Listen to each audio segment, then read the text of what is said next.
Bagi ICW sebetulnya hasil rilis dari OCCRP itu punya alasan dan juga dasar yang cukup kuat begitu ya, kalau kita merujuk ke sejumlah indikasi yang menunjukkan bahwa selama 10 tahun masa pemerintahan Joko Widodo dirinya kerap kali diduga menggunakan hukum sebagai alat untuk melegitimasi hasrat kekuasaannya, atau oleh sejumlah ahli ini disebut sebagai tindakan autokratik legalisme gitu ya. Sebetulnya ada dua alasan untuk mendukung argumentasi ini. Yang pertama berkaitan dengan disorientasi politik hukum penguatan pemberantasan korupsi. Kita tahu bahwa pelemahan terhadap KPK secara institusional, baik itu melalui revisi undang-undang maupun pemilihan pimpinannya yang bermasalah, juga tentu tidak bisa dilepaskan dari campur tangan Jokowi sebagai presiden. Ini kemudian berakibat terhadap lemahnya pemberantasan korupsi yang dilakukan oleh tidak hanya KPK sebetulnya, tapi juga oleh kejaksaan dan juga kepolisian, yang mana kemudian akibatnya kasus korupsi di Indonesia dari tahun ke tahun mengalami peningkatan yang cukup konsisten.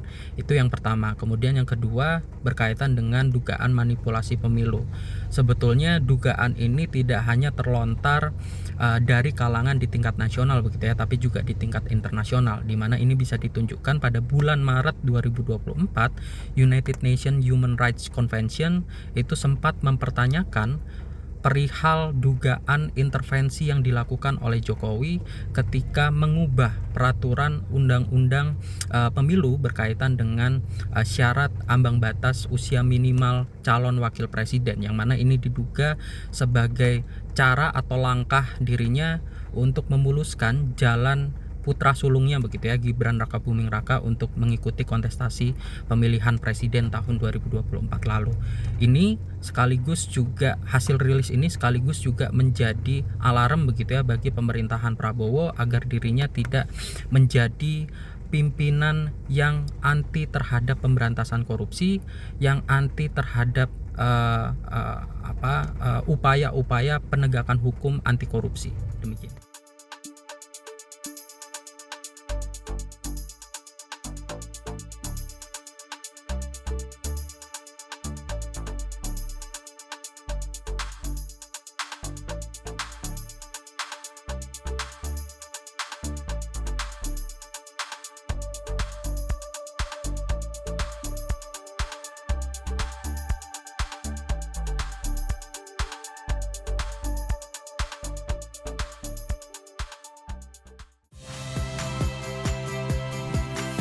Saya Radi Saputro. Saksikan program-program Kompas TV melalui siaran digital, pay TV dan media streaming lainnya. Kompas TV, independen, terpercaya.